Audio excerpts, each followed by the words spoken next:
우리가 뉴스 계속해서 보고 있지만 이미 이제 이스라엘 전쟁이 시작된 지 벌써 9일째 접어들고 있습니다. 아침에 이제 아까 뉴스를 또 봤더니 이제 뭐 헤즈볼라뿐만이 아니라 이란도 경고하면서 이제 이란도 전쟁에 참여할 것처럼 이렇게 이제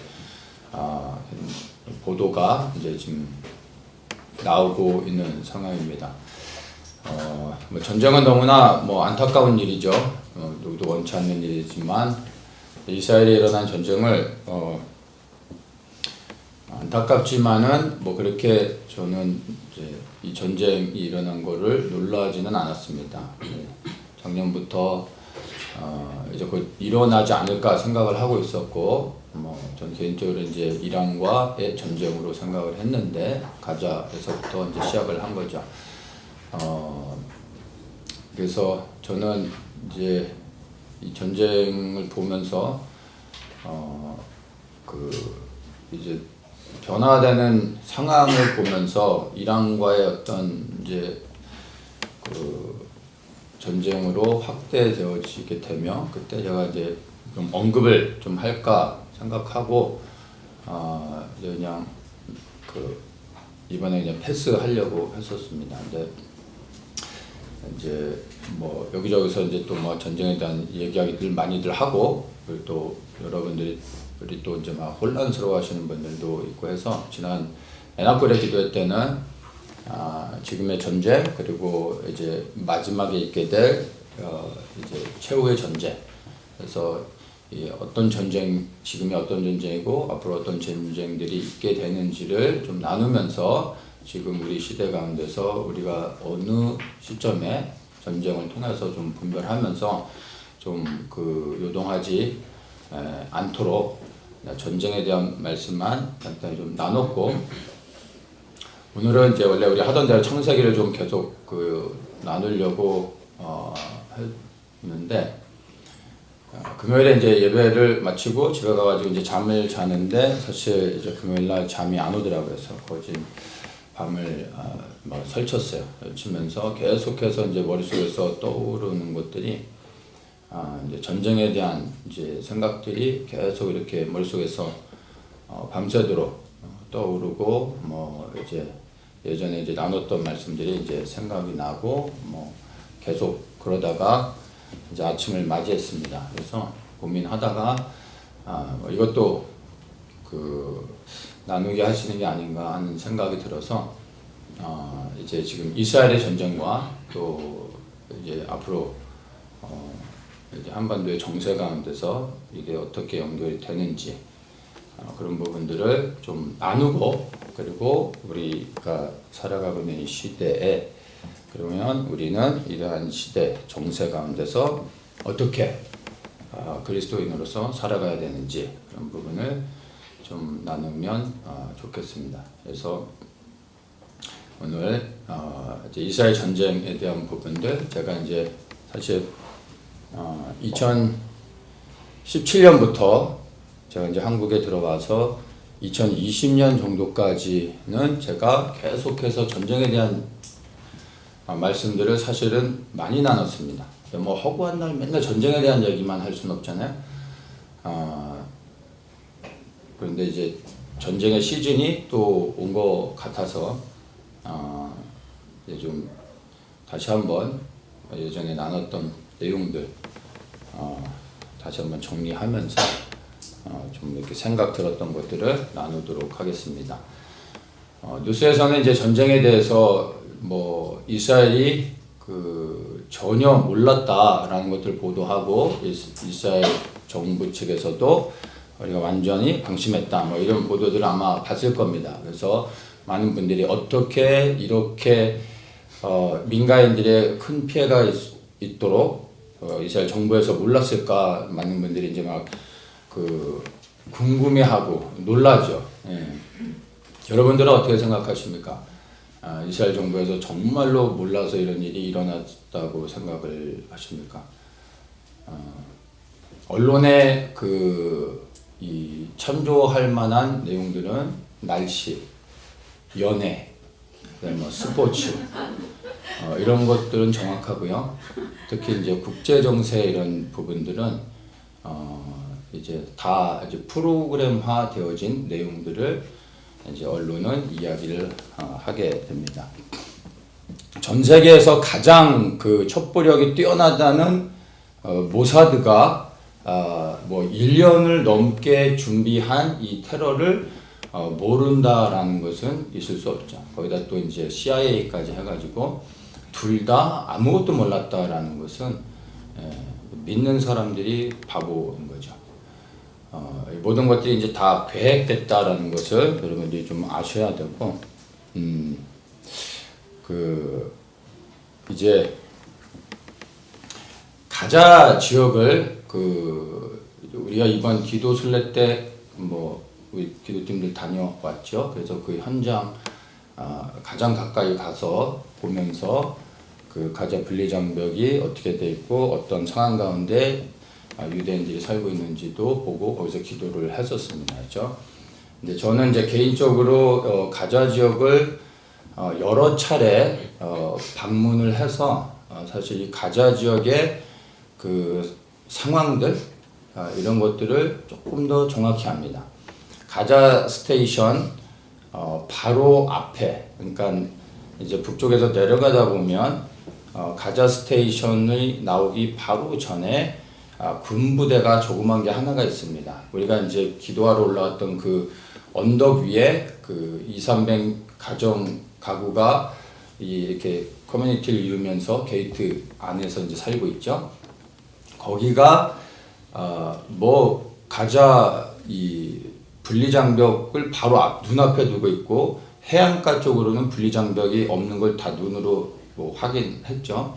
그래서 이들이 이렇게 돌아서 오면 철조망 하나만 뚫으면 바로 마을 언덕으로 올라옵니다. 그래서 거기에 이제 수백 명이 살고 있기 때문에 이 사람들을 첫째로 보호하고 지키고, 그 다음에 가자 스테이션이 거기가 이제 가자 지역에서 출입하는 가장 중요한 엔트런스이기 때문에 여기를 지키기 위해서 그 가자 스테이션 바로 앞에 조그만 군부대가 있습니다. 그래서 여기 군부대는 신속 대응팀인데, 그 언덕 위에 우리가 방문해서 기도했던 그 지역에 만약에 이제 테러 단체들이 침입해 들어오면 7분 안에 군인들이 언덕에 올라와서 마을을 지켜주게 되어 있습니다. 그래서 마을 사람들은 비상시에 7분을 지키면 되는 겁니다. 근데 그 마을에 살고 있는 분과 제가 예전에 이제 대화를 나누면서 거기에 대한 이제 자세한 얘기들을 들어서 제가 이제 정확하게 말씀을 드립니다. 그러니까 7분 안에 군인들이 올라올 수 있다라는 것은 언덕 바로 밑에 군부대가 항상 유사시에 이제 그 대비하고 있는 신속 대응 팀으로 군부대가 있습니다. 그런데 그 가자 스테이션에서 바로 나와가지고 10km, 20km 있는 마을에까지 들어가서 사람들을 학살할 때까지 그 군인들이 무엇을 하고 있었는지를 참 우리가 생각해 볼 필요가 있죠. 군부대가 거기 하나만 있는 것이 아니라 그 밑으로 내려가면 곳곳에 크진 않지만 작은 군부대들이 있습니다. 근데 그 2시간 동안 수많은 사람들이 학살을 당할 때 그 군부대들은 과연 무엇을 하고 있었을까 상상해보면 이해가 안 가는 게 사실은 너무나 많죠. 제가 이제 오래전에, 그렇게 오래되진 않고 몇 년 전에 이제 이스라엘 방문했을 때 개인적으로 명영주 선교사님을 만나서 이제 나눴던 대화가 있어요. 지금 이제 이스라엘 전쟁 나서 우리 명영주 선교사님이 기자로서 지금 뉴스에도 자주 나오고 브리핑을 계속 해주고 있는데, 근데 이분은 이스라엘 안에 가장 정확한 정보를 전달해 줄 수 있는 유일한 분입니다. 왜 기자 신분으로 있고 10년 넘게 이제 이스라엘에서 활동을 했기 때문에 이분은 그 고위 관료들, 정치인들과 군 관계자들을 굉장히 잘 알고, 그런 또 이 네트워크가 오랫동안 굉장히 잘 형성이 돼 있어서 많은 정보들을 듣습니다. 그래서 이번 통해서 제가 이제 여러 가지 이제 이야기들, 정보들도 듣기도 하는데, 몇 년 전에 이제 저 만나서 얘기했을 때 해준 얘기가 뭐냐면, 이게 아마 2022년으로 제가 기억을 하는데, 이제 곧 있으면 그때 이제 내년이면은 이스라엘이 모든 전쟁 준비가 다 끝난다라고 얘기를 했어요. 근데 이건 비공식적으로 이제 군 관계자를 통해서 들었던 얘기를 저한테 이제 해줬던 건데, 그 시점이 제 기억으로는 2022년이었었던 것 같아요. 그래서 모든 공격하는 시스템은 다 준비가 됐고, 최종적으로 방어 시스템을 갖추고 있는데, 이제 이스라엘이 전쟁을 이제 선제 공격을 이란에 했을 때 이제 카운터택을 받을 수 있으니까, 그러면 이제 거기에 대비해서 이스라엘을 방어할 수 있는 방공 시스템을 갖추는 게 가장 마지막 단계인데, 지금 그 단계를 하고 있고, 그게 아마 내년쯤에는 완전히 다 끝날 거라는 이제 이야기를 들었다고 얘기를 했어요. 그래서 그게 아마 제 기억에는 이제 2022년으로 기억을 합니다. 그러니까 이스라엘은 사실은 오래전부터 이미 전쟁을 준비하고 있었습니다. 누구하고요? 이란과의 전쟁을 준비하고 있었습니다. 이제 그래서 아마도 그 예정대로 2022년 정도에는 거의 이제 그 모든 전쟁 준비가 끝났겠죠. 자, 그리고 이번에 이제 저희가 이스라엘을 갔다 왔는데, 우리가 8월 2일 날 출발했습니다. 그리고 두 번째 날에 우리가 가자 지역을 방문해서 기도하는 일정이 있었죠. 근데 8월 1일 날 출국하기 하루 전날에 제가 이제 연락을 받았어요. 무슨 연락이냐면, 한국 이제 정부 외교부에서 공문이 왔는데, 가자 지역 그 주변을 방문하지 말라는 여행 경보 4단계 그 경보가 떨어지면서 이제 가자 지역 5km 이내에 접근 금지 명령이 떨어졌어요. 그래서 만약 이것을 어기면 여권법 위반으로 처벌을 받게 된다고 제가 이제 공지를 받게 됐어요. 이스라엘 출국하기 하루 전날에. 그래서 제가 고민을 되게 많이 했죠. 자, 이제 책임자로 가는데 혹시라도 만약에 이제 정말 그런 일이 일어나면 만에 하나, 그러면 제가 이제 책임자로서 모든 것들을 감당을 해야 되는데 고민이 됐죠. 그래서 제가 고민을 많이 했습니다. 근데 아무한테도 얘기하지 않았어요. 뭐 얘기해봐야 도움될 게 없죠. 제 아내한테도 얘기 안 했습니다. 저 혼자 고민하면서 가자를 빼야 되는가. 이번에 남부로 내려가는 것 가운데 가자 지역이 굉장히 중요하다고 제가 말씀을 드렸고, 거기서 우리 기도를 해야 되는데 일정을 빼야 되나 고민을 많이 했습니다. 근데 제가 결정해서 아무 얘기하지 않고 그냥 가자를 갔던 이유는 뭐 위험을 무릅쓰고 간 그런 의미는 아니고, 제가 가자 지역을 여러 번 제가 개인적으로 방문을 해봤고, 이스라엘을 지난 10년간을 다니면서 이스라엘의 상황이나 이런 것들을 나름 저도 잘 알고 있기 때문에, 가자 지역이 지금은 위험하지만 평상시에 이 전쟁이 일어나기 이전까지 사실은 가자 지역 주변은, 물론 이제 외국인들은 거의 없죠. 다니질 않죠. 글로 가지 않습니다. 그러니까 텔아비브에서 리숀 예지온까지는 그래도 메시아닉 교회들, 기도하는 교회들이 있어서 한국 사람들이 거기는 방문해서 기도의 집 같은 데를 가지만, 리숀 예지온 밑으로는 거주민이 아니면 갈 일이 없습니다. 왜냐하면 거기에는 관광지가 전혀 없기 때문에 가지를 않습니다. 근데 안전합니다.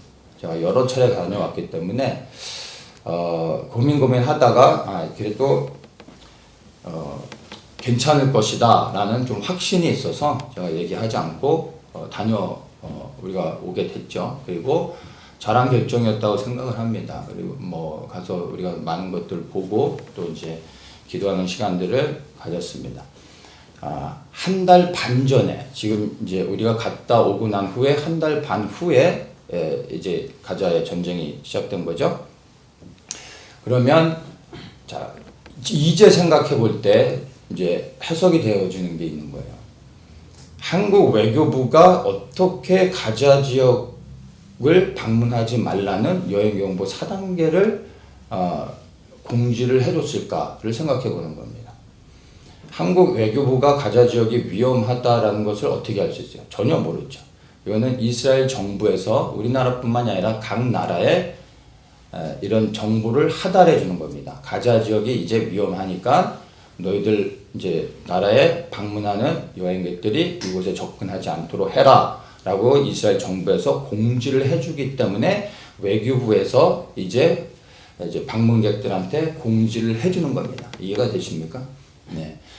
그러면 이스라엘은 그 전까지는 가자 지역 주변에 큰 문제도 없었고 그냥 예전과 같이 똑같은 상황이었습니다. 언제까지요? 이 하마스가 기습 침공을 하기 전까지 가자 지역은 예전과 하나도 다른 일이 없었습니다. 근데 왜 한 달 전부터 이런 8월 1일부로 이 공식적인 공문이 내려와서 이제 접근하지 않도록 한 거예요. 외국인들에게는. 근데 왜 이스라엘 정부가 그렇게 했을까를 생각해 보는 겁니다. 다 이제 알고 있었던 것이고 미리 외국인들이 접근하지 못하도록 이렇게 계획들을 다 했었다라는 것들이 이제 보여지는 거죠. 그러면 이런 것들을 알면서 이렇게 허용을 했었다라는 것이냐 이해가 안 갈 수도 있죠. 근데 미국의 911 사건을 여러분 이제 기억하십니까? 그거에 대해서 여러분들 어떻게 생각하실지 모르겠는데 제가 이제 그 당시에 이제 미국에 살고 있었는데 911이 터지고 2년 후 한 2년 후쯤에 제가 이제 친한 집사님하고 이야기를 하는데 그분이 이제 그 경찰이에요. 미국의 대부분의 경찰들은 이제 백인이 절대 다수인데 백인들이 듣는 정보라는 것들이 있습니다.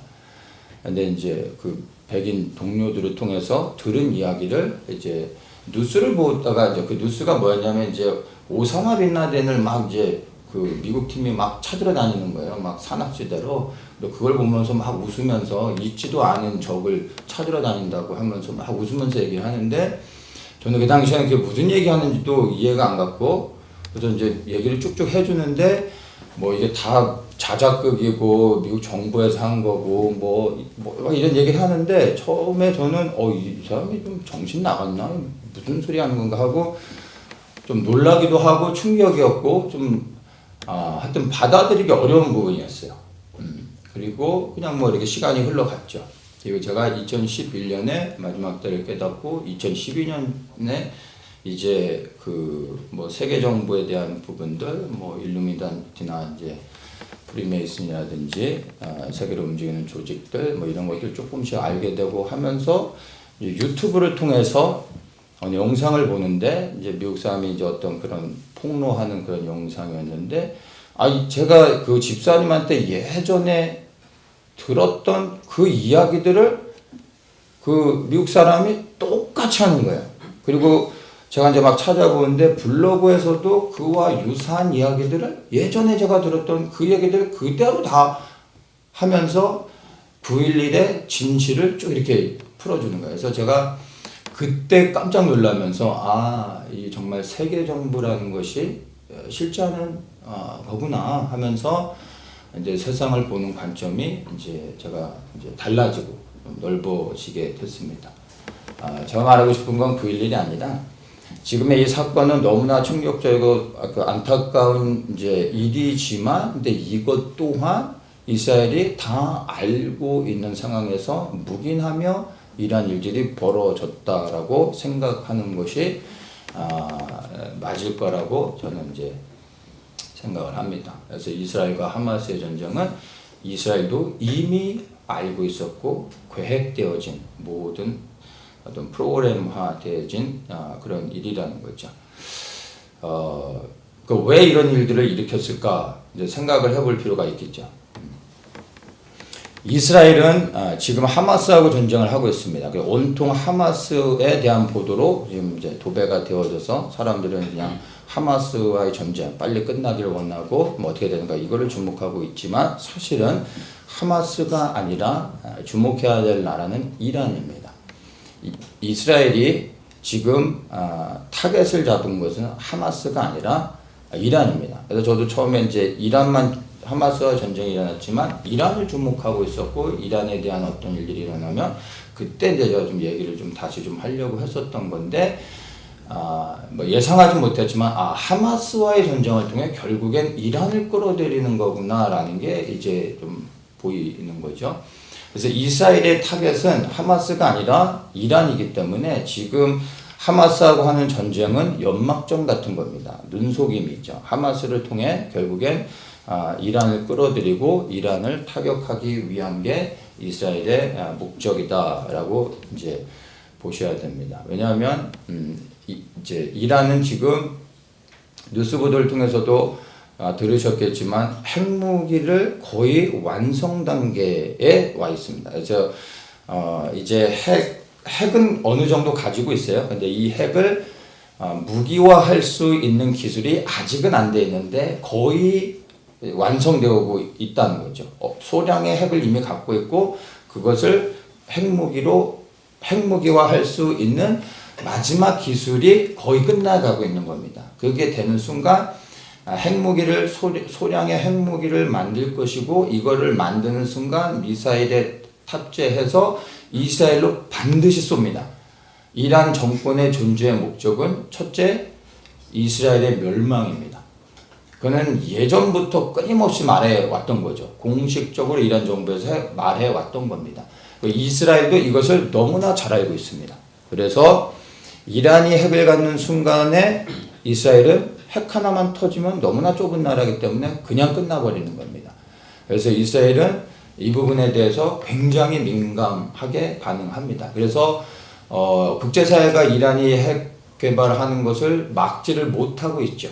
이스라엘이 이제 스스로 해결을 해야 됩니다. 근데 먼저 공격을 하면 국제사회의 모든 비난을 받으면서 이스라엘이 완전히 고립될 수밖에 없는 상황이 되죠. 그래서 여러 가지 시나리오 가운데 하마스를 통해서 시작하여 이란을 끌어들이거나 아니면 이제 이란을 배후로 해가지고 이제 이란을 공격하려고 하는 것이 지금 현재 이스라엘의 계획이다라고 생각하시면 되는 겁니다.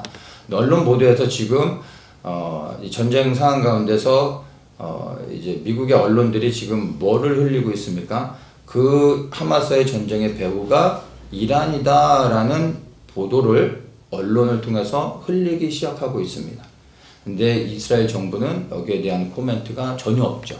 근데 이제 만약에 이스라엘 정부나 미국 정부에서 이제 언론의 보도처럼 이란이 이 하마스의 테러의 실질적인 배후다라고 공식적으로 정부 차원에서 발표를 하는 순간 이스라엘은 이란을 공격할 수 있는 합법적인 어떤 자격을 가질 수 있게 되고 물론 국제사회 비난은 있겠지만 그래도 이란을 공격하는 것에 대한 큰 위험 부담들 받아야 될 여러 가지 공격들 제재들로부터 좀 더 자유로워질 수 있습니다. 그래서 만약에 이제 언론의 보도가 아니라 이스라엘 정부로부터 이러한 이란이 배후다라는 이제 보도가 나오면 이제 이스라엘이 이란을 공격할 수 있는 겁니다. 아니면 지금 아침에 뉴스로는 이란도 하마스를 이제 그 가자 지역 안으로 지상군을 투입하면 우리도 참전한다 뭐 이런 의도를 내비쳤죠. 뭐 그러면 또 전쟁이 또 더 확전될 수 있는 상황인 것이죠. 그래서 그 앞으로 지켜봐야 됩니다. 이스라엘의 목적은 가자 지역에 들어가 하마스를 제거하는 거에 있지 않습니다. 그리고 이제 뭐 한국에 또 군대 갔다 오신 분들은 다 아시겠지만은 시가전을 하게 되면 속전속결로 못 끝납니다. 아무리 훈련되어진 군인들이라고 해도 시가전에 들어가면 게릴라전을 해야 되는데 그러면 기다리고 있는 이제 이 하마스가 절대적으로 유리하지 아무리 특수훈련을 받았어도 이스라엘 군에게 치명적입니다. 그래서 속전속결로는 절대 안 끝나죠. 그 이스라엘의 목적은 하마스를 제거하는 거에 있지 않기 때문에 전쟁을 빨리 끝낼 수 있다 하더라도 절대 빨리 안 끝냅니다. 최대한 길게 끌죠. 왜냐하면 하마스가 목적이 아니라 이란이기 때문에 최대한 시간을 끌면서 여러 가지 상황을 만들면서 결국엔 이란을 공격하는 걸로 가게 됩니다. 그래서 이제 이란과의 전쟁이 실제화되어질 수 있는 상황이죠. 그래서 그것들을 이제 지켜봐야 되고, 지금 이제 네타냐후가 이제 뭐 완전히 이렇게 기습 공격을 받은 걸로 인해서 뭐 이제 이스라엘 내에서 국민들에게도 여러 가지 비난을 받는 것처럼 이제 뭐 보여지기도 하는데, 사실은 이 전쟁으로 인해서 가장 큰 이득을 보는 사람이 있다면 첫째는 제가 볼 땐 네타냐후입니다. 지금 이스라엘 정부 내부 안에서는 정말 우리 한국보다 더 심각하게 좌우로 완전히 분열되어 있습니다. 요즘 사법 개혁 때문에 그 네타냐후가 완전히 수세에 물려서 네타냐후를 지지하는 사람들까지 다 반기를 든 정도로 네타냐후에게 굉장히 어려운 상황이고, 그리고 또 네타냐후가 아직 비리를 저지른 것에 대해서 재판을 받고 있는데 완전히 끝나지 않았습니다. 근데 이 비리는 실제이기 때문에 이 재판이 진행되어지면 결국엔 총리로부터 해임이 될 수 있습니다.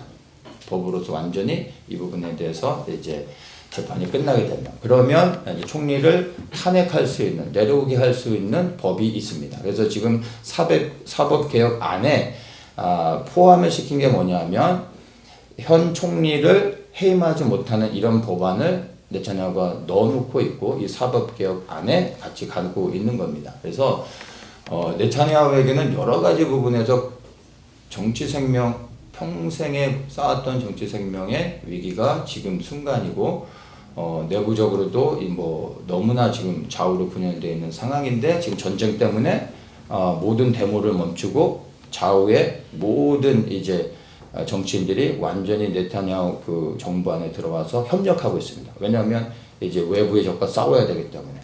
네, 그래서 이제 네타냐후가 하마스를 격퇴하고 또 이란까지 나가 이스라엘을 위협하는 가장 큰 적인 이란 정권까지 무너뜨리게 되면 네타냐후는 국민적 영웅이 됩니다. 그러면 이제 네타냐후를 향하고 있었던 모든 위기는 한 번에 해결이 되어지는 겁니다. 그래서 사실은 네타냐후는 이 전쟁이 너무나 반가울 수밖에 없는, 자신이 기사회생할 수 있는 너무나 좋은 기회가 되어진 겁니다. 또한 이제 이 전쟁이 딱 시작하자마자 하마스와의 전쟁이 시작하자마자 제일 먼저 신속하게 반응한 게 미국이었습니다. 그런데 단순히 뭐 그 전쟁에 대한 발표를 한 게 아니라 항공모함을 지중해로 급파를 했습니다. 그리고 우리는 절대적으로 이스라엘을 지지하고 이스라엘과 함께 한다라고 하면서 조건 없는 무기를 지원하겠다라고 약속을 하고 있습니다. 그건 이 항공모함이라는 게 그냥 멀리서 미국에서 이제 눈으로만 본 적은 있는데, 항공모함이 무슨 뭐 통통배도 아니고 그냥 뭐 한번 띄워서 뭐 여기저기 갈 수 있는 그런 게 아니라 어지간한 한 나라의 육해공군 전체의 한 나라의 전투력을 다 포함을 시켜도 미국의 항공모함 한 대를 따라잡지를 못하는 수준입니다. 한 나라의 전투력이, 육해공군 모든 전투력이 한 번에 움직인다고 생각하시면 되는 겁니다. 그러니까 항공모함이 한 번 움직이면 국제 정세가 막 흔들리고 주식이 올라갔다 내려갔다 하는 겁니다. 근데 이거를 무슨 이스라엘이 어떤 이란과 국가와의 큰 전쟁도 아니고 하마스라는 일개의 정말 보잘것없는 아주 영세한 테러 단체하고 싸우는 것을 가지고 항공모함을 급파를 한다라는 것은 웃기는 일인 거죠. 그러니까 이미 이스라엘과 미국은 다 공조하고 있었고 딱 터지니까 미국이 곧바로 이제 반응을 하는 겁니다. 그래서 미국의 타겟도 하마스가 아니라 이제 미국도 이란을 타겟으로 삼고 있는 겁니다. 그 미국을 움직이는 거대한 그 조직을 두 개로 나눌 수가 있는데, 하나는 이제 금융그룹이고 하나는 군산그룹입니다. 금융그룹은 많이 알려져 있는데 군산그룹은 잘 이렇게 알려져 있진 않죠. 근데 미국은 대통령이 움직이는 게 아니라 대통령도 이 두 그룹의 이제 지시를 받아서 움직이죠. 대통령뿐만 아니라 미국의 모든 정치인들이 다 그렇죠. 이 금융 세력과 군산 세력은 서로 다른 세력입니다. 경쟁하는 세력들입니다. 근데 때로는 자기들의 유익을 위해 서로 함께 협력하기도 하는데 또 각자가 따로따로 이렇게 활동을 하죠. 그런데 금융 세력이든 군산 세력이든 사실은 미국의 정치인들이 다 여기에 영향권 아래에 있습니다. 근데 군산 세력들이 하는 일들이 뭐냐면 이제 무기를 만드는 게 군산 세력들의 일이고 그걸로 돈을 법니다. 근데 무기를 만들어서 돈을 버는 게 아니라 무기를 팔 때 돈을 버는 거죠. 근데 이제 뭐 보통 나라들이 이제 미국 무기를 많이 사지만 산다고 해서 돈을 버는 게 아니고 전쟁이 일어나야 무기가 소진되어야 돈을 벌게 되는 겁니다. 그래서 이 군산 세력들이 항상 하는 것은 정기적으로 분쟁 지역에서 전쟁을 일으킵니다. 그래서 그게 가장 쉬운 게 중동 지역입니다. 중동 지역에 끊임없이 전쟁이 일어나는 것은 미국의 군산 세력들에 의한 어떤 의도된 그런 전쟁들이 많습니다. 그리고 중동 지역에 있는 많은 테러 단체들은 거의 대부분이 자생적으로 생긴 테러 단체들도 있지만 거의 대부분의 중동의 테러 단체들은 다서방 세계에서 만들어낸 그런 조직입니다. 참고로 이 하마스라는 이 테러 단체도 누가 만들었냐면 이스라엘이 만든 겁니다. 이 하마스가. 그래서 처음에는 이제 PLO, 팔레스타인 자치정부를 견제하기 위해서 이스라엘에서 만든 게 하마스라는 단체입니다. 지금은 이제 독립적으로 움직이지만 결국엔 이스라엘의 어떤 지시를 받아 하마스가 움직이는 건 아니지만 결국에 이스라엘의 영향권 아래서 이스라엘이 원하는 대로 움직이게 되겠습니다. 그러니까 자기들은 독자적으로 자기들의 어떤 정치적 목적을 갖고 움직이는 것 같지만 큰 그림 안에서는 결국에 이스라엘이 원하는 놀이판 안에서 움직일 수밖에 없는 그런 시스템이란 겁니다. 그래서 러시아와 우크라이나 전쟁도 미국의 군산 세력이 깊이 개입되어 있고 어마어마한 돈을 좀 수년째 이제 벌고 있고 지금 이제 이스라엘과 하마스의 전쟁, 그 다음에 앞으로 연결되어질 수 있는 이란 전쟁, 이것도 군산 세력이 이제 깊이 연관돼 있는 겁니다. 좀 더 깊이 보면은 미국이 뭐 군산 세력은 그렇게 이제 자기들 돈벌이를 위해서 이제 하고 있지만 미국이 이스라엘과 하마스의 전쟁에 깊숙하게 아주 개입하는 본질적인 목적은 첫째는 미국의 안보를 위해서 이제 이 전쟁에 참여하는 겁니다. 자국의 이익이 없으면 그렇게 할 이유가 없죠. 단순히 이스라엘 편에 서는 것이 아니라 이스라엘 편에 설 수밖에 없는 이유가 있습니다. 미국이 이스라엘과 한국을 절대 놓지 않고 가장 가까운 우방으로서 항상 이스라엘과 한국을 지켜주는 이유는 이스라엘을 놓치든 이스라엘을 잃어버리거나 한국을 잃어버리는 순간 미국의 전 세계 패권은 무너지게 되는 겁니다. 그래서 절대로 놓아줄 수가 없죠. 근데 이란의 첫 번째 이란 정권의 존재의 목적은 이스라엘이란 나라가 지구상에서 없어지게 만드는 겁니다. 근데 이스라엘이 만약에 없어지면은 이란이 어떻게 할까요? 그러면 끝나는 겁니까? 이란의 두 번째의 존재의 목적은 미국을 지상에서 없애버리는 겁니다. 첫째는 이스라엘이고 둘째가 미국입니다. 이스라엘은 핵을 만드는 순간 쏠 수 있지만 미국은 쏠 수가 없죠. 너무 멀고 쏴도 미국이 다 알고 이제 방어를 하죠. 그러면 이란이 핵을 갖는 게 왜 미국이 두려운 일이겠습니까? 핵을 쏘는 것이 아니라 미사일을 쏘는 게 아니라 소량화된 핵을 테러 분자들이 멕시코 국경을 통해 미국 본토로 들어갑니다. 제가 살던 데가 이제 캘리포니아와 멕시코 국경이 맞닿아 있기 때문에 저도 멕시코를 많이 이제 티juana 쪽을 방문하고 해봤기 때문에 알지만 이제 멕시코에 있는 불법 이민자들이 캘리포니아에 들어와서 많이 사는데 불법으로 들어와서 살다가 자기 집을 방문해요. 근데 다시 또 들어와요. 언제든지 들어와요. 어떻게 가능할까? 불법 체류자들인데. 그래서 전 멕시칸들한테 물어보는 거죠. 그러면 선배 얘기하는 게 그 당시에 1,500불만 주면은 통과해요. 1,500불만 주면. 멕시코 국경으로 해서 캘리포니아로 들어오는 땅굴을 미국이 관리할 수가 없어요. 알 수가 없습니다.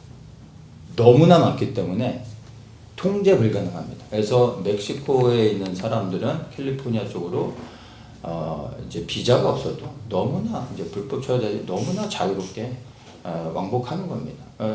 뭐 1,500불이면 뭐 한국에서 미국 가는 뭐 비행기 값 편도거든요. 왕복인가요? 하여튼 뭐 그러니까 뭐 그렇게 비싼 것도 아니에요. 뭐 미국에서 일하면 뭐 몇 년 일하다 또 집 방문하고 또 다시 들어오고 이게 가능합니다. 그래서 소형화된 것으로 테러 분자들이 멕시코 국경을 통해서 본토에 들어와서 핵폭탄을 몇 개만 터뜨리면 미국 정권은 무너지는 거예요. 난리가 나는 거죠. 미국이 가장 두려워하는 게 이겁니다. 그래서 이란이 핵을 가지면 절대 안 되는 거죠. 미국 안보에서도. 그래서 미국도 이란을 제거해야 되는 겁니다. 그게 첫 번째고, 두 번째는 미국이 지금 이제 그 중국과의 패권 전쟁을 하고 있죠. 2017년, 18년부터 본격적으로 중국이 머리를 들이매고 이제 미국과의 패권 전쟁을 선포를 하면서 지금까지 왔습니다. 그래서 미국에게 있어서 지금 현재 가장 큰 이 경쟁 상대는 당연히 중국이죠. 그 전쟁을 하고 있는데 미국과 중국이 실질적인 전쟁은 할 수가 없거든요. 뭐 누가 이기냐 뭐 이런 이제 뭐 토론도 하는데 그건 아무 의미가 없습니다. 미국과 중국이 싸우면 지구의 반이 날아가는 겁니다. 그래서 싸움은 일어나지 않습니다. 서로 싸울 수 없죠. 근데 어떻게 싸웁니까? 대리전을 하는 거예요. 대리전. 그 대리전이 어디예요? 시리아 같은데 중동이 주로 많고요. 지금 이제 대만 같은 것도 대리전의 하나일 수 있는 상황이죠.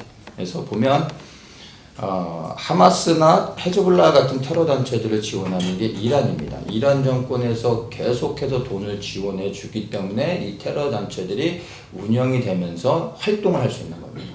이란이란 나라가 그렇게 부유한 나라도 아닌데 수많은 테러 단체들에게 어마어마한 자금을 어떻게 계속해서 대줄 수 있겠습니까? 이란 뒤에는 중국이 있습니다. 이란을 지원하는 나라가 중국입니다. 시리아를 지원하는 최대 나라가 러시아이고 이란을 지원하는 어마어마한 자금으로 이란을 지원해주고 있는 게 사실은 이제 중국입니다. 그래서 이란을 잡는 것은 곧 중국을 잡는 거하고 똑같습니다.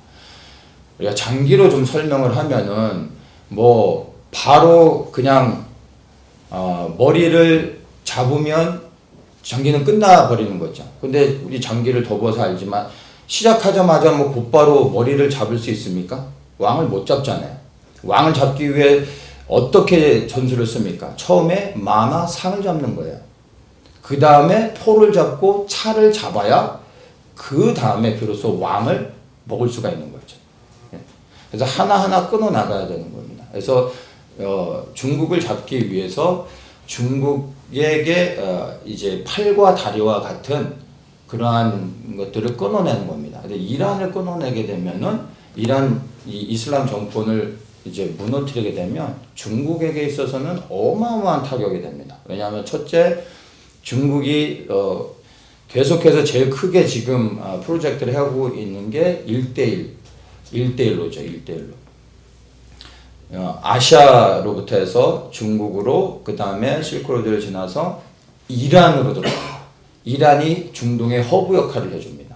그리고 이란에서부터 올라가서 이제 유럽으로 연결되어지는 게 1대1로입니다. 근데 이 1대1로가 정말로 되어지면 중국이 이제 전 세계 패권을 잡을 수도 있는 겁니다. 이게 절대 성공해서는 안 되죠. 이것과 태평양을 이제 가지고 싸우고 있는 게 미국과 중국의 싸움인데,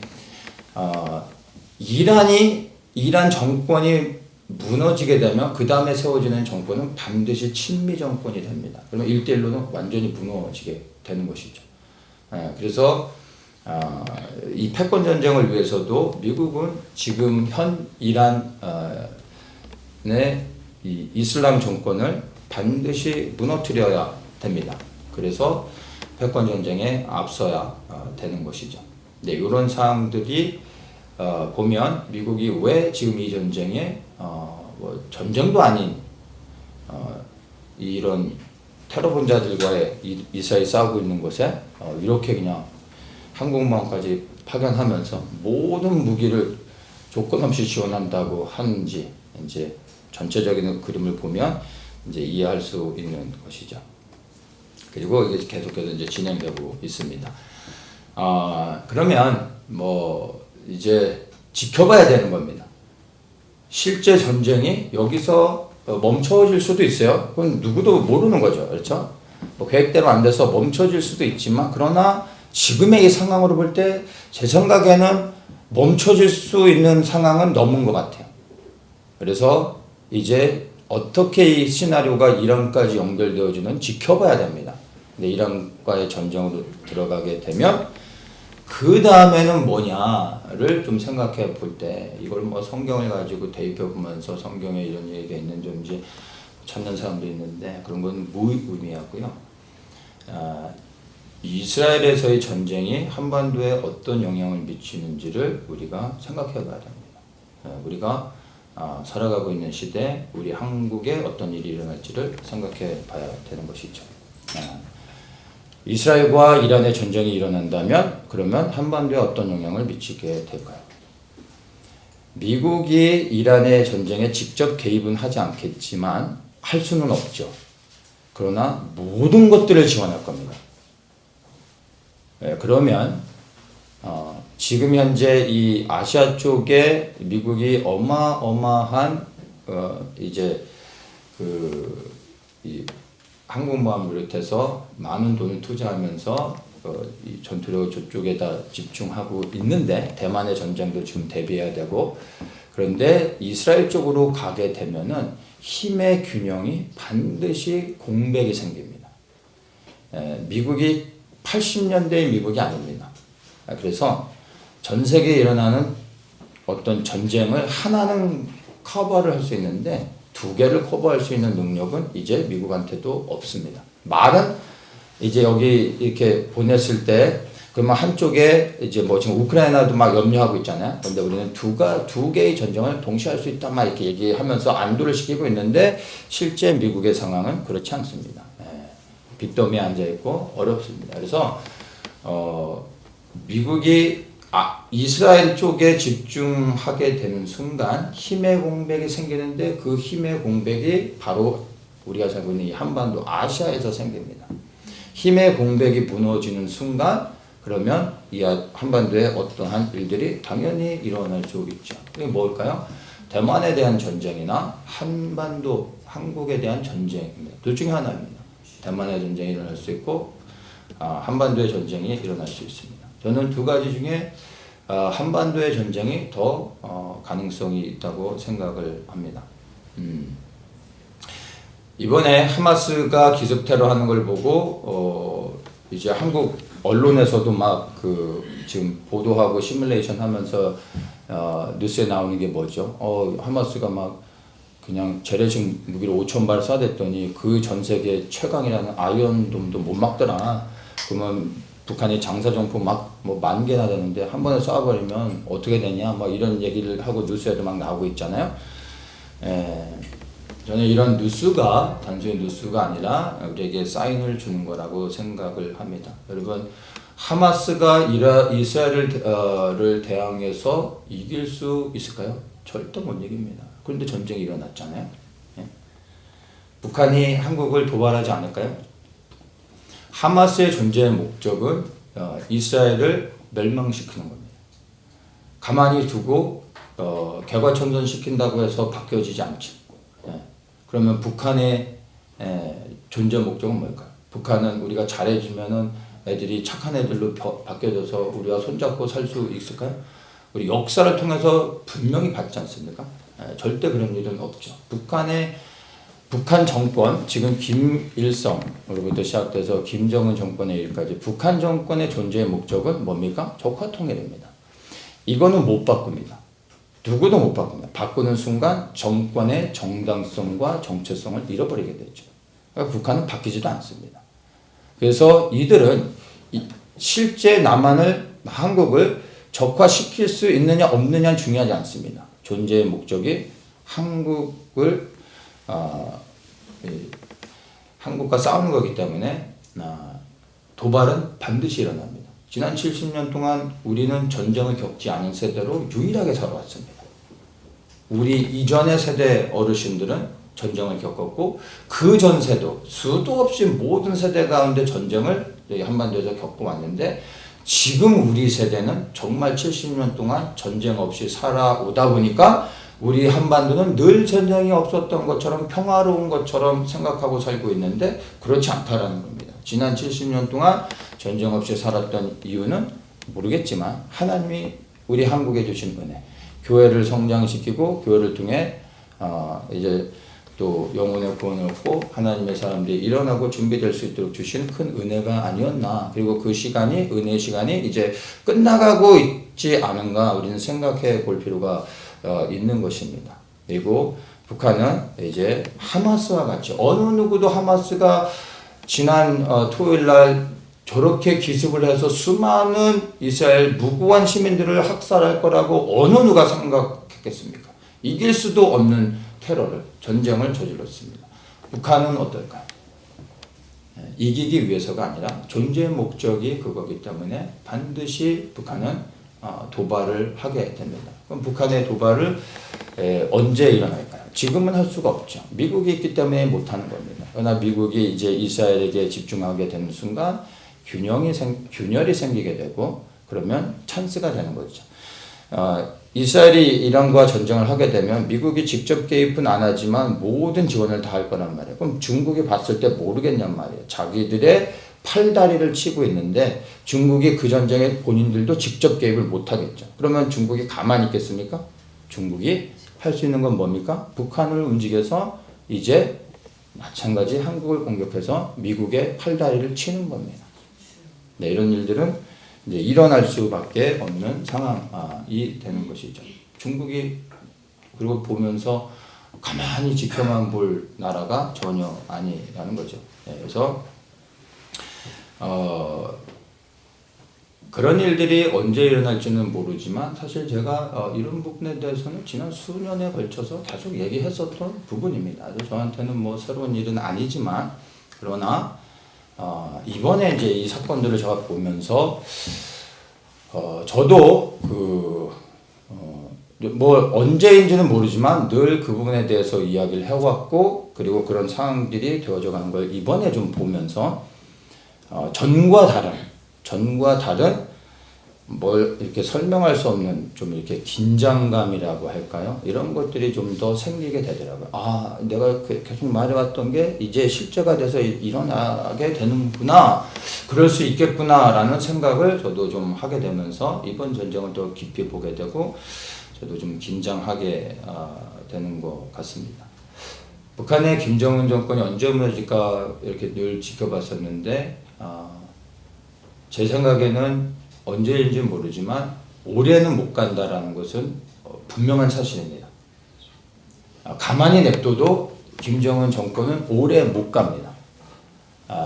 그 이유 중에 하나가 뭐냐면 뭐 뉴스 통해서도 다 보셨겠지만 이제 김정은의 딸 김주애 그 어린애가 몇 살인지 모르겠어요. 한 10살 됐을래나? 어린 꼬마애잖아요. 이 어린 꼬마애를 이제 등장시켜서 데리고 다니면서 북한의 뭐 군 고위 장성이 김주애 앞에서 무릎 꿇고 막 입 가리면서 뭐 허허허 뭐 이러면서 얘기하고 이거 완전 코미디도 아니고 뭐 하는 짓인지 모르겠어요. 근데 김정은이도 나이가 40도 안 된 어린애예요. 그런데 김주애를 앞에 내서서 이제 얼굴을 알리기 시작하는 이유가 뭘까요? 정상적으로는 이렇게 할 수가 없는 거죠. 이게 미친 사람들인 거죠. 왜일까요? 김정은이는 가만 냅둬도 언제 돌연사할지 모르는 상태인 겁니다. 이제 김정은의 유전자를 CIA에서 이렇게 채취를 해가지고 조사를 했다고 하잖아요. 몇 년 전에. 그랬더니 이 상태를 봤을 때 이제 향후 4년, 5년 뭐 길어도 몇 년 안에 얘는 갈 수 있다라고 유전자 검사를 통해서 미국 CIA가 발표를 한 게 있었죠. 그게 한 4, 5년 전 일입니다. 그래서 김정은이의 상태는 여러 가지 정치적 상황과 뭐 그런 것 가운데서도 엄청난 스트레스를 받고 있고, 그리고 어쨌든 지금 그도 정상이 아닙니다. 그러니까 당에서 어쩔 수 없이 만약의 사태를 대비해서 이제 누군가를 세워야 되잖아요. 북한은 정상적인 공산주의 국가가 아니기 때문에 당에 의해서 누구를 새로 세울 수 있는 게 아니라 왕정 정치죠, 여기는. 그래서 김씨 일가 외에는 어느 누구도 왕이 될 수 없는 겁니다. 그래서 당에서 김씨 일가 중에 누구 하나를 선택해야 되는 겁니다. 그러니까 제가 볼 때는 김주애를 선택한 거죠. 그래서 이 어린 꼬마 애를 앞에 등장시켜서 만약에 있을 사태를 대비하고 있는 거라고 생각을 합니다. 그래서 이제 북한의 유효기간은 정말 얼마 남지 않았습니다. 그러니까 제가 작년부터 김장희 목사님하고 막 얘기하면서 이제 이스라엘 이제 사역 준비할 때마다 올해는 좀 갔다 와야 될 텐데 좀 땡겨서 갈까, 혹시 또 우리 가려고 하는데 뭐 일 터지지 않을까, 작년부터 계속 했던 얘기예요. 작년부터. 올해도 여름에 갔다 왔지만 봄에도 갈까 생각을 했었어요. 왜냐하면 혹시나 또 우리가 가기 전에 뭐 일이 있으면 어떨까 막 생각을 했어요. 근데 갔다 오고 한 달 반 후에 이런 일이 일어난 거죠. 언젠가 일어날 일이란 걸 생각을 했는데 북한의 상황도 이제 머지않았지 않았나. 그러니까 이스라엘의 상황과 한반도에 일어나는 상황은요, 여러분 별도가 아니라 같이 움직이게 되어 있습니다. 같이 움직입니다. 그래서 지금 이스라엘의 상황을 계속 주목해 보는 가운데 이란과의 전쟁이 어떻게 될지 보면 이제 한반도에 어떤 일이 일어날지도 사실은 예측 가능하고, 이제 여러 가지 이제 복잡한 이제 그 여러 가지 연결되는 시나리오 안에서 북한의 기습 도발이 일어날 수 있습니다. 그러면 재래식 무기를 어마어마하게 쏟아붓겠죠. 그러면 수도권에는 엄청난 피해를 입게 됩니다. 그러나 이제 한국과 미국의 이제 연합군들이 뭐 당연히 이제 북한 정권이 가진 군사력은 이렇게 상대가 되지 않죠. 그래서 김정은 정권은 그러면서 이제 역사 속에서 사라지게 될 거라 생각을 합니다. 그러면 어떻게 되어질까요? 이스라엘은 이미 이제 이란을 제거하는 시나리오를 생각했을 때 이제 한반도에 전쟁이 일어나서 이제 뭐 피해를 입겠지만 이제 북한 정권도 제거하고 이제 복구하는 이런 상황 가운데서 우리가 그렇게 된다면 그 다음에 우리가 듣게 되는 소식이 뭐냐면 예루살렘에 제3성전이 세워졌다라는 소식을 듣게 될 수 있는 겁니다. 왜냐하면 이란 정권을 이제 이슬람 정권을 무너뜨리게 되면 이란은 아랍국은 아니지만 중동의 많은 아랍국들이 이 이란을 공격하게 되면 반응할 수밖에 없게 됩니다. 중동의 연합군들, 중동의 여러 아랍국들이 서방 세계에 반응하면서 더 큰 전쟁, 정말 큰 전쟁으로 확전되어질 수 있습니다. 그러면 전 세계 어느 누구도 이걸 원치 않겠죠. 그러면 이걸 막기 위해서 전 세계가 다 나서서 어떻게 하겠습니까? 중재를 해야 되죠. 이 중재가 뭡니까? 이스라엘과 중동이 이제 평화적인 조약을 맺게 하기 위해서 상징적으로 성전산 위에 이제 그 이스라엘의 그 황금돔 바로 옆에 이제 성전을 짓게 해줌으로 서로 화합하게 하고 이제 싸우지 않도록 하는 상징적인 어떤 쇼가 진행될 수 있습니다. 그리고 사람들은 이제 평화가 왔다라고 말하게 되죠. 극적인 장면을 연출할 수 있게 되는 거죠. 근데 그 극적인 장면을 연출하기 위해서는 반드시 아주 치명적이고 그리고 너무나 많은 사람들이 희생되어지고 전 세계 모든 사람들이 공포스럽고 두려워할 만큼의 큰 전쟁이 있어야 이러한 평화적인 일들을 만들 때 모든 나라가 환영하면서 박수 치면서 정말 평화가 왔다라고 환호할 수 있게 되고, 이것에 큰 역할을 하는 이제 적그리스도가 등장할 수 있는 모든 배경이 되어질 수 있는 것입니다. 그래서 지켜봐야 되지만 지금의 이 전쟁으로 그렇게 연결되어질 수 있습니다. 근데 하마스와의 전쟁이 뭐 몇 개월이 걸릴지 아니면 1년을 넘어가서 내년 쭉 어느 시점까지 갈지 알 수 없지만 이제 그러나 뭐 그러다가도 또 하나님이 때가 아니어서 멈추시면 또 이렇게 중단될 수도 있겠지만, 지금의 시나리오로 봐서는 이란과의 전쟁으로 연결되어질 가능성이 제가 볼 때는 가장 큽니다. 그리고 그 전쟁은 말씀드린 것처럼 한반도의 전쟁으로 연결되어질 것 같습니다. 이게 제가 지난 몇 년 동안 계속 이야기했던 부분입니다. 자, 그러면 그 전쟁이 이 전쟁이 일어나면 여기에 전쟁이 일어나고, 그리고 평화로운 이제 어떤 그 조약들을 통해서 성전산이 세워지면 그게 이제 성경에서 말하는 다니엘의 한 일회, 마지막 남은 한 일회가 시작되어지는 거라고 보시면 됩니다. 그러면 이제 우리에게 남겨진 시간들이 어떤지 사실은 이제 알 수 있는 것이 되겠죠. 그렇게 갈지 아니면 또 다른 하나님의 시나리오가 있어서 어떻게 흘러갈지는 저도 장담할 수는 없겠지만, 지금 현재로서는 그렇게 보여질 수 있다라고 말씀을 나눕니다. 사도행전 20장 말씀 우리가 읽었는데,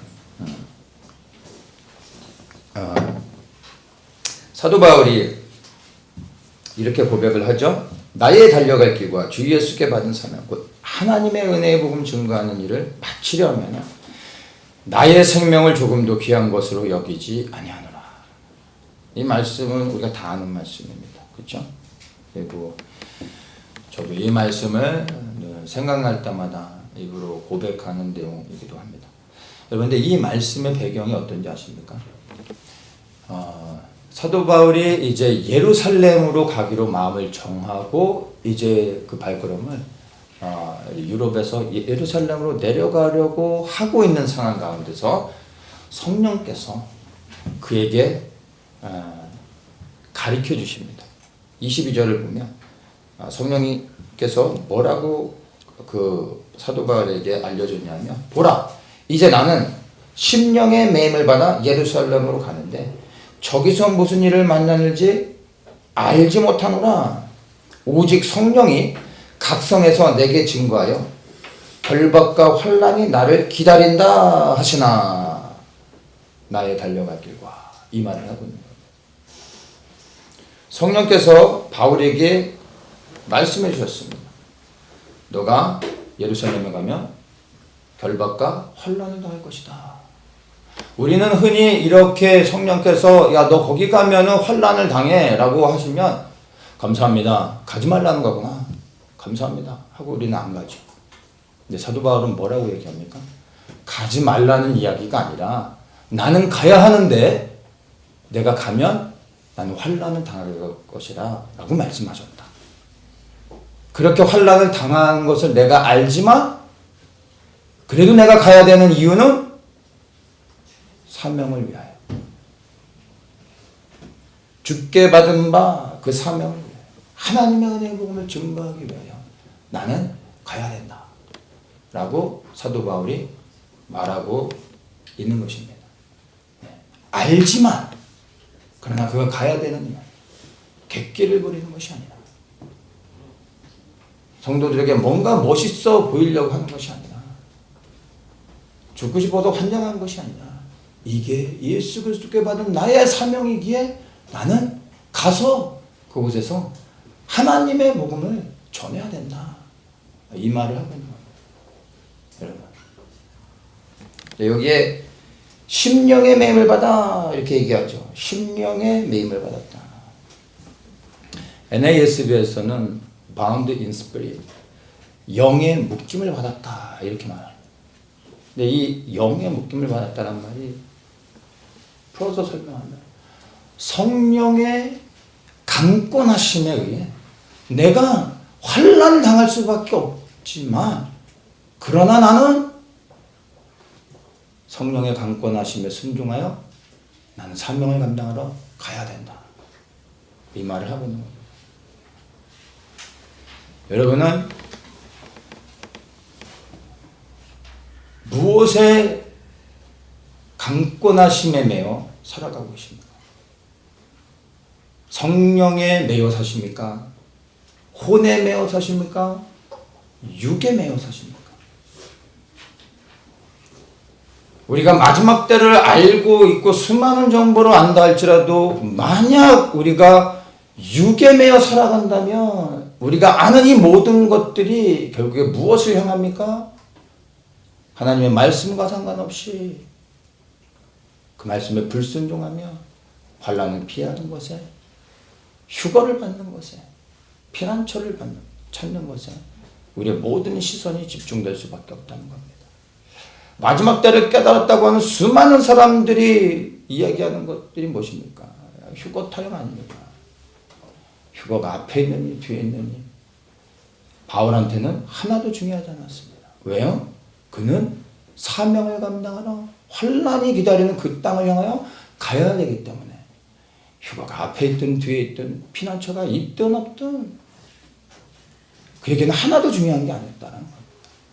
네. 왜요? 그는 성령의 강권하십니다. 순종하여 생명을 들여 갈 수밖에 없었던 겁니다. 여러분, 예수 그리스도를 믿는 모든 사람들에게 성령을 선물로 주셨습니다.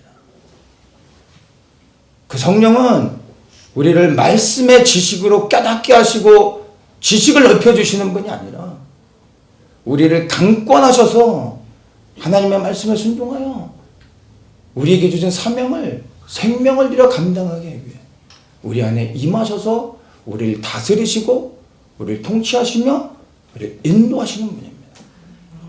성령에 매여 사시고 계십니까?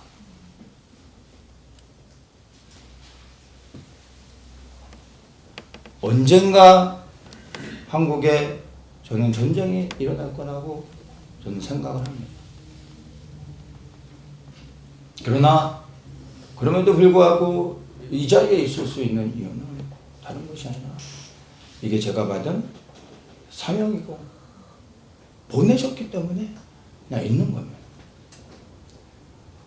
근데 이거는 여러분 개개인이 제가 강요할 수 있는 것이 아니라 여러분 스스로의 선택인 겁니다. 여러분 안에 계신 성령께서는 여러분을 어떻게 강권하고 계십니까? 떠나라고 하시면 떠나야죠. 순종하셔야죠. 저는 여기 있으라고 해서 있는 것뿐입니다. 대단해서가 아니라 주님이 그렇게 말씀하셨기 때문에 성령의 인도하심에 순종하는 겁니다. 여러분의 성령님은 이제 앞으로 일어날 이런 일들이 우리가 살고 있는 이 수도권에 불바다가 되어지고 정말 우리가 저 이스라엘의 전쟁을 보면서 생각하지 않습니까? 이게 만약 우리의 현실이 되어지게 된다면 곧 일어날 수 있는 일이라고 했을 때 여러분은 어떻게 결정하시겠습니까? 지금 여러분이 무엇에 매여 살아가시는지가 여러분의 선택을 결정짓게 만드는 겁니다. 그리고 여러분 안에 계신 인격이신 성령님께 여쭤보십시오. 무엇을 해야 되는지, 내가 어디에 있어야 되는지.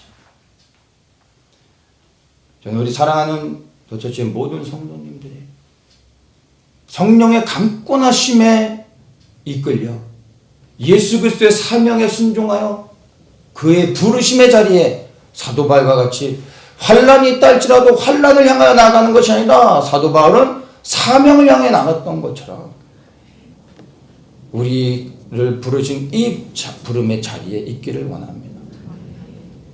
한국에 전쟁이 일어난다는 것으로 이미 수년 전부터 한국을 떠난 사람들도 많이 있다는 거 아시지 않습니까?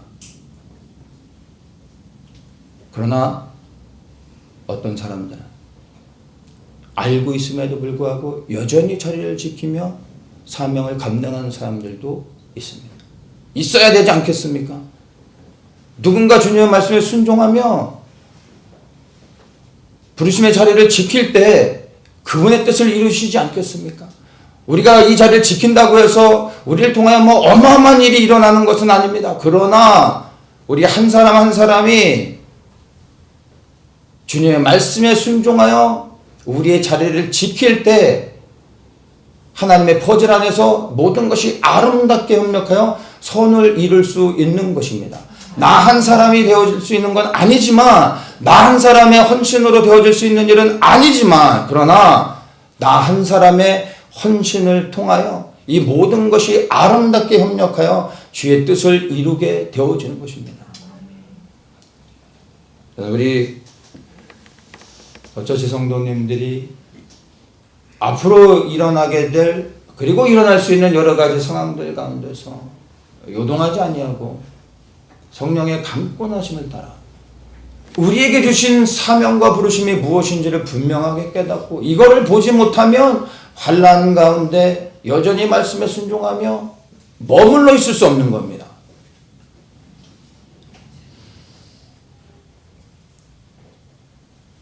사도 바울처럼 그에게 주신 사명을 깨닫고 환난이 있는 예루살렘을 향해 나아갔던 것처럼, 우리가 이 자리에 무의미하게 갈 데가 없어서 있는 것이 아니라 우리에게 불러주신 부르심의 사명이 분명히 있기에 우리의 부르신 이 자리에 변함없이 우리는 모여 예배하고 기도하며 주의 뜻이 이루어질 수 있도록 간구하기를 원합니다. 25절에 보면 사도 바울은 이렇게 얘기합니다. 하나님 나라를 전파했다. 내가 지금까지 하나님 나라를 전파했다라고 말하고 있습니다. 여러분, 하나님 나라의 복음은 첫째는 우리의 영혼을 구원하는 능력이지만, 이 하나님 나라의 복음은 우리를 구원하는 것으로 끝나지 않습니다. 이 하나님 나라의 복음은 첫째는 우리를 구원하지만, 그러나 구원받은 자들이 이제 하나님의 영광을 위하여 생명을 들여 사도 바울과 같이 사명을 감당하며 살아가는 것입니다. 이것이 사도 바울이 전했던 하나님 나라의 복음이었던 것입니다. 예수 믿고 행복하게 살고 이 땅에서 축복받고 살다가 내가 원하는 것들 기도하고 그런 걸 다 누리다가 하나님 앞에 가는 그러한 복음이 아니라, 이 하나님 나라의 복음으로 우리를 구원하신 이유는 이 복음으로 먼저 우리가 영혼의 구원을 얻어. 육신은 우리가 죽을 수 있지만, 그러나 우리의 영혼을 하나님이 책임져 주시며 부활케 하셔서 주님 앞에서 영원히 살 수 있도록 해주시는 그 영원한 복음의 은혜를 분명히 우리가 누리고, 그리고 그것을 붙잡고 있다면 이제 구원받은 자로서 우리를 구원하신 부르심에 합당하게 바울과 같이 생명을 들여 나아가야 되는 겁니다. 왜냐하면 우리는 육신은 죽을 수 있지만 우리의 영은 결코 사단에게 내어줄 수 없고, 이미 그리스도의 부활의 생명이 우리를 건지시고 다시 부활의 생명 가운데 영원토록 살 수 있도록 하실 것을 믿기 때문에 우리의 육신의 생명을 그리스도를 위하여 드릴 수 있는 거 아니겠습니까? 이것이 하나님 나라의 복음의 능력인 것입니다. 우리에게 무엇이 다가오고 있다 할지라도, 그래서 우리가 인지하고 있다 할지라도 이것이 우리에게 두려움으로 오는 것이 아니라 우리에게 주신 각자의 사명을 생각하며 이러한 더 요동치는 많은 혼란스러운 일들, 그리고 우리를 두렵게 하는 일들이 앞으로 일어난다 할지라도 우리는 변함없이 우리를 불러주신 자리에서 순종하며, 그리고 마땅히 하나님 나라의 복음을 증거하며 영혼을 구원하고, 그리고 이제 이 하나님 나라의 복음의 능력이 온 세상 가운데 그리스도의 재림을 통하여 통치가 이루어져 하나님의 영광이 빛을 발할 수 있도록 그 일들을 위하여 우리가 파수꾼이 되어 하나님의 일들을 감당하는 모든 그리스도인들이 되기를 축복합니다. 아멘.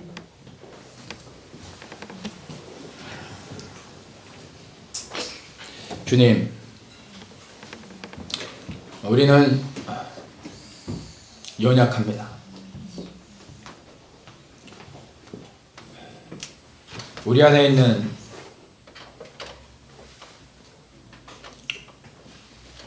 그 어떤 것으로도 주님을 붙잡고 설 수 없습니다. 성령의 강권하심이 필요합니다. 우리 한 사람 한 사람을 성령의 강권하심과 우리를 영으로 묶어주셔서 두려움과 환난을 넘어 영광스러운 주의 부르심 앞에 서게 하시고,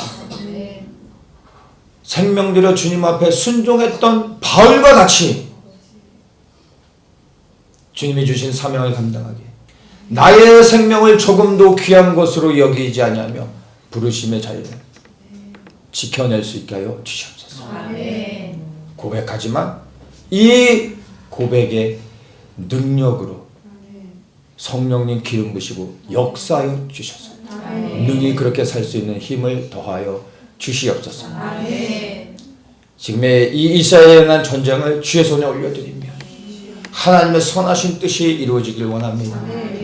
그리고 우리가 살고 있는 이 대한민국을 주의 손에 올려드리오니 하나님 주의 구원하심의 능력으로 주님 역사하여 주시고 하나님의 영광을 위하여 이 대한민국의 교회들이 거룩히 구별되어 일어나게 하여 주시옵소서. 우리가 저치는 변함없이 요동하지 아니하며 하던 대로 우리의 자리를 지키며 모여 예배하고 하나님의 나라와 영광을 위하여 부르짖어 기도하는 교회 되게 하시옵소서. 예수 그리스도의 이름으로 기도합니다. 아멘.